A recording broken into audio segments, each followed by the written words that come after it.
اعوذ باللہ من الشیطان الرجیم بسم اللہ الرحمن الرحیم۔ عین القرآن کے معزز ناظرین السلام علیکم۔ محترم ناظرین گرامی، الٹرا ساؤنڈ ٹیکنالوجی کی آمد سے قبل اپنے ہونے والے بچے کی جنس جاننے کی خواہش مند مائیں کچھ ایسے اشاروں پر بھروسہ کرتی تھیں جو کہ ممکنہ طور پر انہیں رحم میں موجود بچے کی جنس سے مطلع کرتے تھے۔ آج حاملہ خواتین جنس کی نشاندہی کے لیے سائنس کا سہارا لے سکتی ہیں، مگر اب بھی کچھ خواتین جنس کی پیشگوئی کے لیے کچھ قدیم طریقے آزمانا پسند کرتی ہیں۔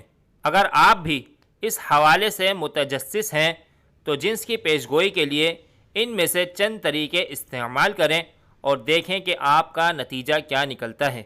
نمبر 1، پیٹ کے اوپر انگوٹھی لٹکا کر دیکھیں۔ کیا آپ کو معلوم ہے اس کام کے لیے شادی کی انگوٹھی بھی استعمال کی جاتی ہے؟ بچوں کی جنس معلوم کرنے کی سب سے پرانے طریقوں میں سے ایک شادی کی انگوٹھی کو ایک دھاگے سے باندھ کر ماں کے پیٹ پر لٹکانا ہے۔ اگر انگوٹھی دائرے میں گھومے تو آپ کو بیٹا ہوگا، اور اگر یہ دائیں بائیں گھومے تو بیٹی کو خوش آمدید کہنے کے لیے تیار ہو جائیں۔ نمبر 2، پیشاب کی رنگت۔ اگر آپ کا پیشاب تیز پیلے رنگ کا ہے تو کچھ لوگوں کے مطابق یہ لڑکے کی علامت ہے، اگر آپ کا پیشاب پیلے پھیکے رنگ کا ہے تو یہ بیٹی ہونے کی علامت ہو سکتی ہے۔ نمبر 3، مرد کا وزن۔ اپنے شوہر کے وزن پر نظر رکھیں۔ کچھ لوگوں کا ماننا ہے کہ اگر آپ کے حمل کے دوران آپ کے شوہر کا وزن بڑھنا شروع ہو جائے تو آپ کے گھر جلد ہی ایک لڑکے کی آمد متوقع ہے۔